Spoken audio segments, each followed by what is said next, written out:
Good morning बच्चों, आज की ऑनलाइन क्लास में आपका स्वागत है। आज हम लोग पढ़ेंगे एक्सरसाइज 4.2 के शेष सवाल। पार्ट 1 में जो है आपको पहला और दूसरा सवाल बताया गया था। आज पार्ट 2 के वीडियो में हम लोग तीसरा और चौथा सवाल कवर करेंगे। तो तीसरा सवाल जो है, निम्न में कौन कौन से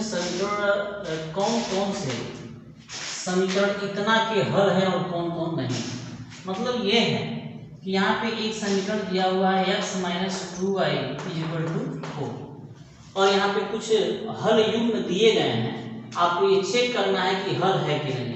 मतलब क्या है, जैसे पहला यदि हम बात करें, पहले सवाल की बात करें तो उसमें लिखा है 0,2। ये जो 0,2 है ये क्या है, तो जवाब है ये x का मान है और ये जो है y का मान है। यानी x के जगह पे 0 और y की जगह पे 2। x के जगह पे 0 और y की जगह पे 2।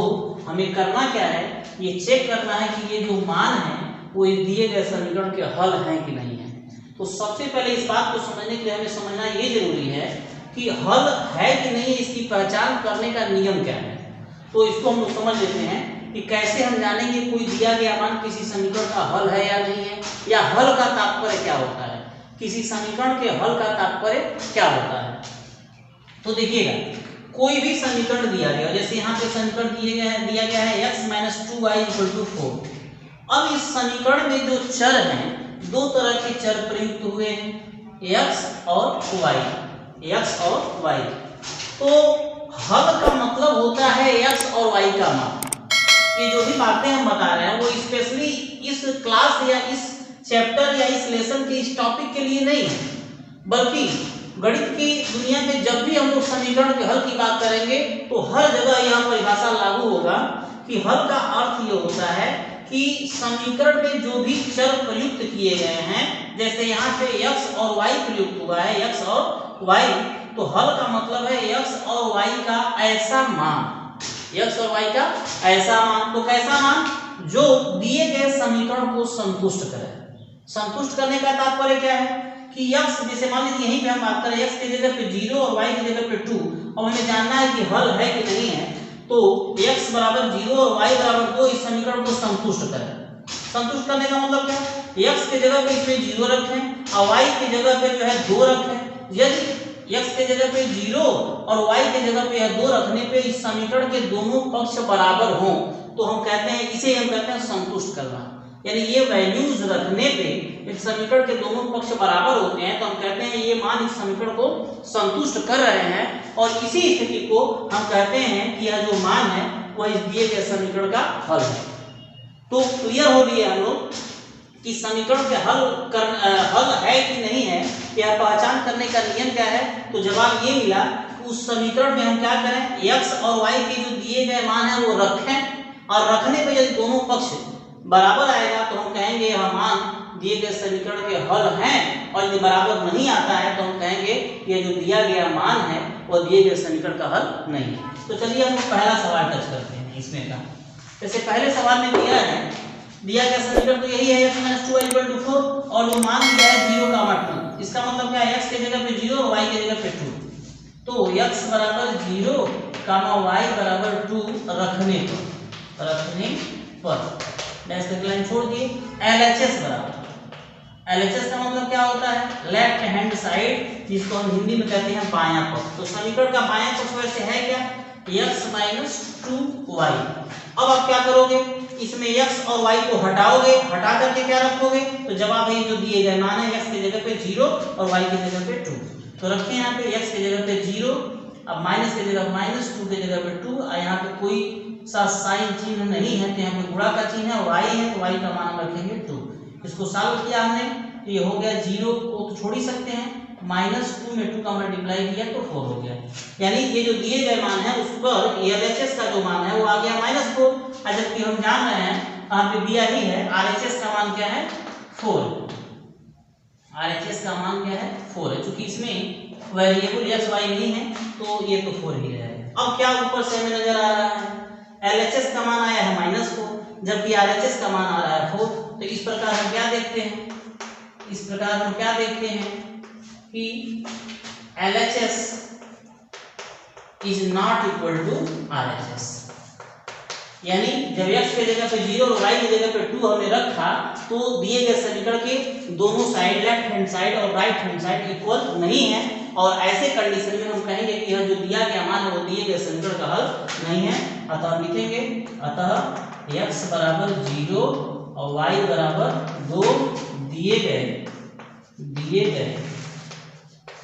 समीकरण का हल नहीं है। अब इस तरह से ये प्रश्न कंप्लीट होता है। इसी तरह से हम लोग इसको नोट कर लेंगे आप लोग। अब इसी तरह से हम लोग दूसरा चेक करते हैं। तो जब दूसरा में जाएंगे तो दूसरा में समीकरण तो वही है, ये समीकरण इस सारे सवालों के लिए अप्लाइड है। दूसरा में जब हम आते हैं तो 2, 0 है, समीकरण तो वही हो गया x - 2y = 4, लेकिन वैल्यू क्या दिया है यहाँ पे 2, 0। 2, 0 का मतलब क्या है, x की जगह पे 2 और y की जगह पे 0।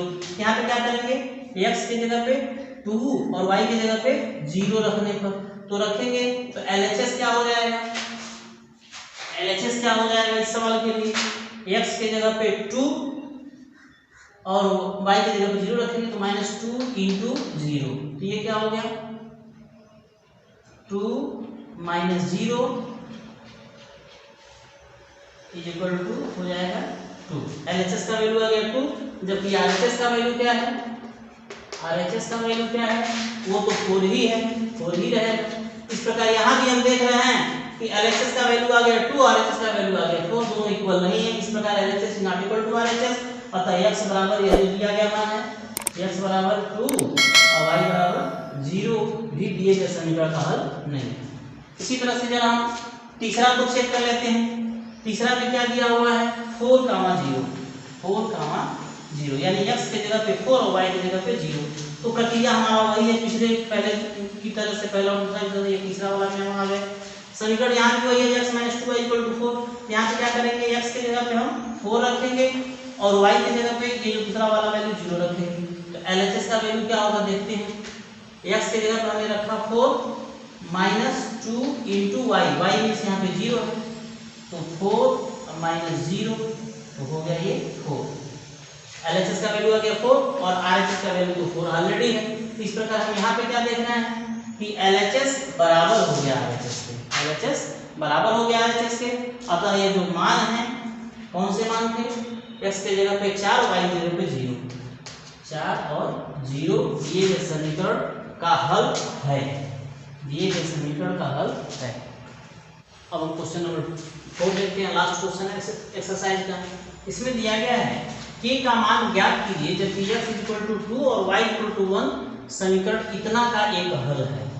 ये पिछले वाले सवाल का थोड़ा सा उल्टा हम कह सकते हैं। जैसे पिछले वाले में क्या था कि कुछ x के वैल्यू और y के वैल्यू दिए गए थे और हमें चेक करना था कि समीकरण का हल है कि नहीं। तो वहां पे हमने ये पाया कि यह जांचने का तरीका क्या बताया गया पिछले में कि x की जगह पर 2 और y की जगह पर 1 रखे तो समीकरण के जब दोनों पक्ष बराबर आए तो हम कहे कि समीकरण का हल है। तो यहाँ पे क्या क्या कहा गया है, यहाँ दिया गया समीकरण यह है और यहाँ पे कह दिया गया है कि x = 2 y = 1 समीकरण का एक हल है। चूंकि x = 2 y = 1 दिए गए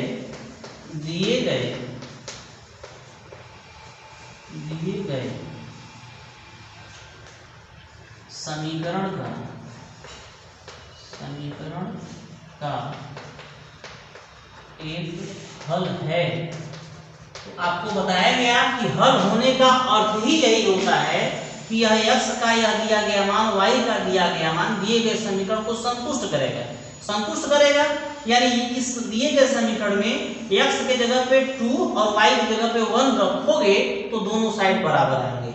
तो कभी भी इस तरह के जब प्रॉब्लम्स आए कि कोई इक्वेशन दे दिया गया हो और x और y के कुछ मान दे दिए गए और कहे जाए कि यह दिए गए समीकरण का हल है तो k का मान बताइए, चाहे a या b कुछ दिया हो उसका मान ज्ञात करिए, तो उन सब के लिए यही तरीका होता है। पहले यह लाइन हम लिख लेंगे x = 2 y = 1 दिए गए समीकरण का हल है और इसके बाद से क्या करेंगे इस दिए गए समीकरण में यह x और y के मान जो है हम रखेंगे।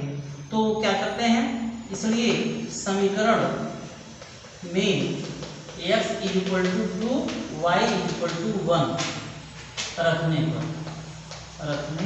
पर तो रखते हैं यहाँ पे सारी चीजें वैसे रखेंगे, बस x को हटाएंगे, x की जगह पे 2 पुट करेंगे, y को हटाएंगे, y की जगह पे 1 पुट करेंगे, तो क्या बन जाएगा ये line 2 into x, x means 2 plus 3 into y, y means 1 is equal to इधर रखे। अब इसको सॉल्व कर लेते हैं, 2 में 2 का मल्टीप्लाई करोगे तो 4 हो जाएगा और ये 3 हो जाएगा इक्वल टू k, 4 और 3 7, k इक्वल टू 7। इस तरह से k बराबर 7। तो इस तरह से आपका क्वेश्चन नंबर 4 समाप्त होता है और इसी के साथ साथ एक्सरसाइज समाप्त होता है। अगले वीडियो में हम अगला एक्सरसाइज देखेंगे। ओके।